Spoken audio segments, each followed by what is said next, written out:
சிவாய நம. திருச்சிற்றம்பலம். இப்பொழுது நாம் தரிசனம் செய்யும் இடம் இலங்கை நாவல்குழி சிவபூமி திருவாசக அரண்மனை. ராவணன் சிறந்த சிவபக்தன். இலங்கையே இவன் ஆட்சி காலத்தில் சிவபூமியாக திகழ்ந்தது. சாமகானம் கீர்த்தனையை இவனை தவிர ஈடு இணையில்லாமல் யாரும் வாசிக்க முடியாது. பெருமானுக்கு பிடித்தது சாமகானம். ஆலய நுழைவு வாயுவில் கைகால்களை சுத்தம் செய்து பின்னர் திருநீர் குங்குமம் சந்தனம் இட்டுக்கொண்டு வள்ளுவப்பெருமானை வணங்கி ஆலயம் நுழையலாம். திருவண்ணாமலையில் இருந்த சித்தர் ஒருவர் திருவாசகத்திற்கு ஒரு ஆலயம் எழுப்ப வேண்டும் என்று கூறியதாகவும் அதன்படி சிவபூமியான இலங்கையில் திருவாசக அரண்மனை ஆலயம் அமைத்ததாகவும் கூறப்படுகிறது. ஆலயம் நுழைந்த பின்பு ஒரு சிறிய தெப்பக்குளம் போல் அதில் தண்ணீர் நிறைய நல்லா பார்க்க அழகாக இருக்குது. அதில் கல்தேரில் சிவபெருமானும் மாணிக்க வாசகரும் அமைத்துள்ளனர். கல்தேர் ரொம்ப நல்லா இருக்குது.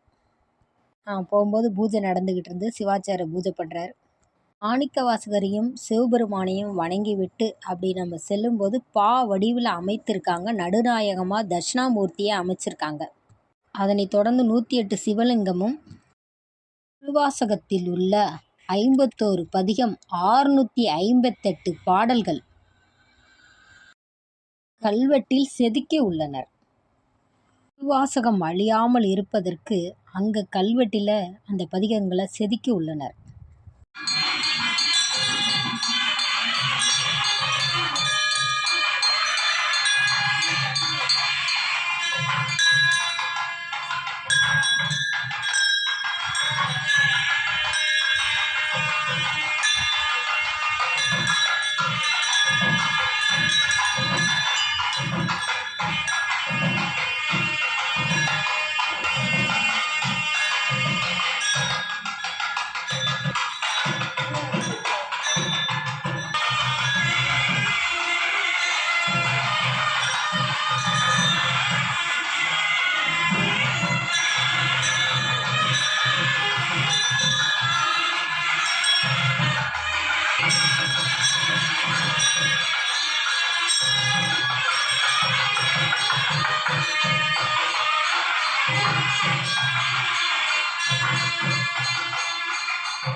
பதினோரு மொழிகளில் சிவபுராணம் இவ்விடத்தில் மொழிபெயர்க்கப்பட்டுள்ளது. 11 மொழிகளில்